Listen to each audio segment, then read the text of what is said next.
हमेशा prime minister साहब ज़्यादा अपने डेवलपमेंट और गवर्नेंस और पार्लियामेंट जब चलती है तो ज़्यादा इधर ध्यान दिए तो अच्छा रहेगा, लेकिन वो हमेशा इलेक्शन मूड में ही रहते हैं।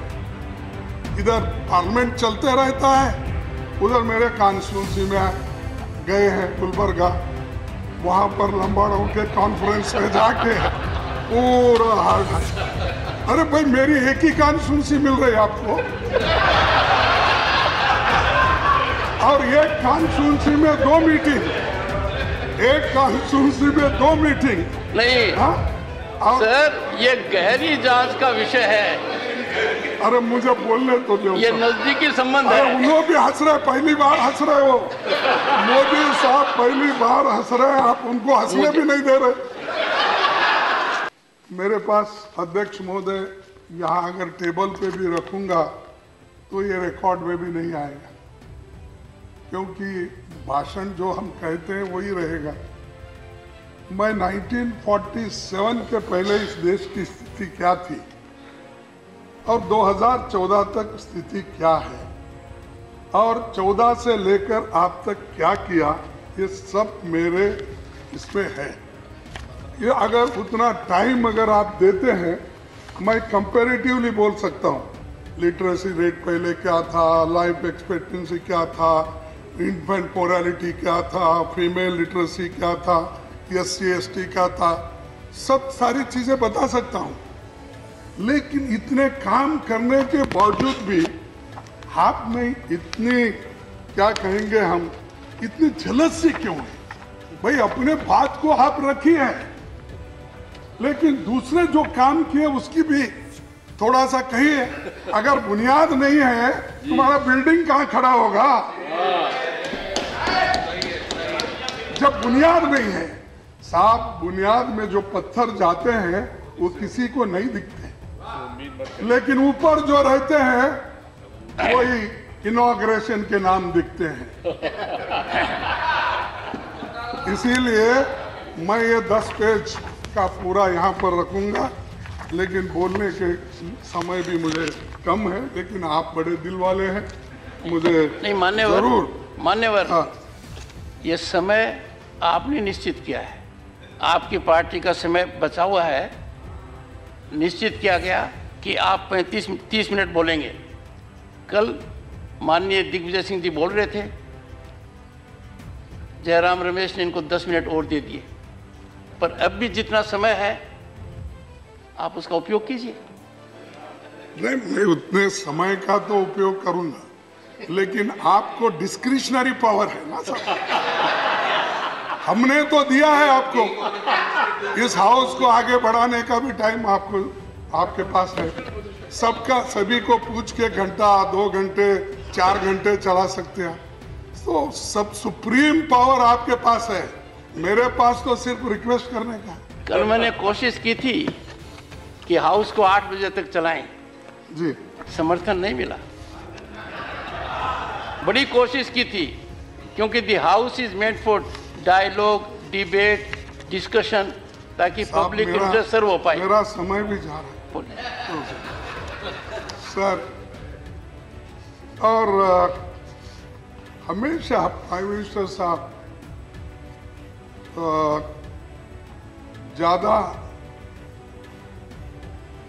अपने डेवलपमेंट और गवर्नेंस और पार्लियामेंट जब चलती है तो ज़्यादा इधर ध्यान दिए तो अच्छा रहेगा, लेकिन वो हमेशा इलेक्शन मूड में ही रहते हैं। इधर पार्लियामेंट चलते रहता है, उधर मेरे कॉन्स्टिट्यूंसी में गए हैं गुलबर्गा, वहाँ पर लंबाड़ों के कॉन्फ्रेंस में जाके पूरा हार्ड। अरे भाई मेरी एक ही कॉन्स्टिट्यूंसी मिल रही है आपको, और एक कॉन्स्टिट्यूंसी में 2 मीटिंग, एक कॉन्स्टिट्यूंसी में 2 मीटिंग नहीं। सर ये गहरी जांच का विषय है। अरे मुझे बोलने तो दो। ये नजदीकी संबंध है। उन्होंने भी हंस रहे, पहली बार हंस रहे हो। मोदी साहब पहली बार हंस रहे हैं, आप उनको हंसने भी नहीं दे रहे। मुझे एक बात याद आ गई। 8 अगस्त को आपने कहा था, और मेरे बारे में ही कहा था, अगर तलाश करूं तो कोई मिल जाएगा। मेरे प्रेडिसेसर ऑफिस में थे यहाँ, मगर आपकी तरह कौन हमें मिलेगा। आपके साथ ये मंजर रौनक जैसा है, आपके बाद मौसम बहुत सताएगा। मौसम कहाँ सताए, मौसम ठीक है। आप भी हंस रहे हैं, इट इज बीइंग शेड। मैंने ये कहा था, उस वक्त तो नायडू साहब बैठे थे। कहा मेरे लिए था कि नहीं, आगे बहुत सताएगा। नहीं, सुनिए, आप उस वक्त नायडू साहब बैठे थे। मैं तो गए दिन तो ऐसे थे, लेकिन आगे आने वाला मौसम और भी खराब है, ऐसा मैं बोलूं। तो मेरे को ऐसा ही महसूस हो रहा है, बात करने नहीं देते और 267 में चर्चा करने नहीं देते, और कोई भी चीज हम उठाना चाहते हैं कि आप दिल दरिया होना चाहिए, कि आप उसको अलाउ करना चाहिए। फिर बाद में सरकार है, उसको निपटाती है, वो कह देते हैं इसको ठीक है नहीं है, फिर आप सबको समझा सकते हैं। इसीलिए मेरा एक निवेदन है आपसे कि ये पार्लियामेंट्री डेमोक्रेसी में तो चर्चा होती है, जब होती है तो उसका उत्तर भी मिलता है। तो इसीलिए मैं आपसे फिर एक बार निवेदन करता हूं कि आप हमको ऐसा ही बोलने के लिए चांस देते जाओ, डेमोक्रेसी में सुनते जाओ और उसको सुलझाओ, जो भी हम सलाह देते हैं।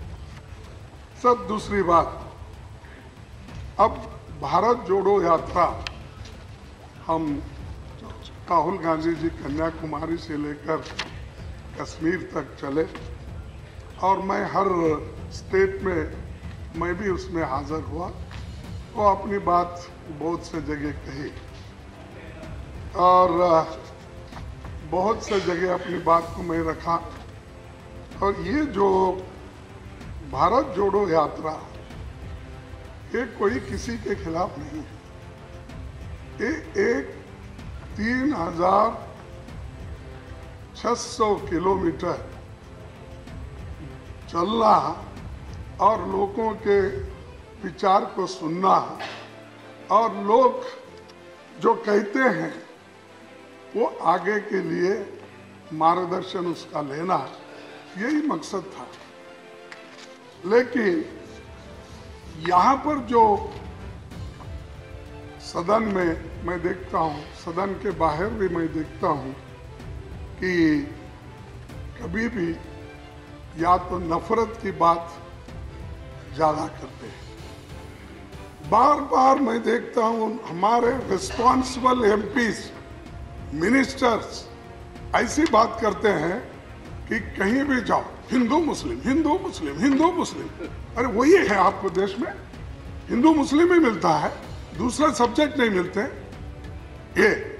और दूसरे तरफ कहीं क्रिश्चियन का चर्च है, उसके तरफ आपकी निगाह।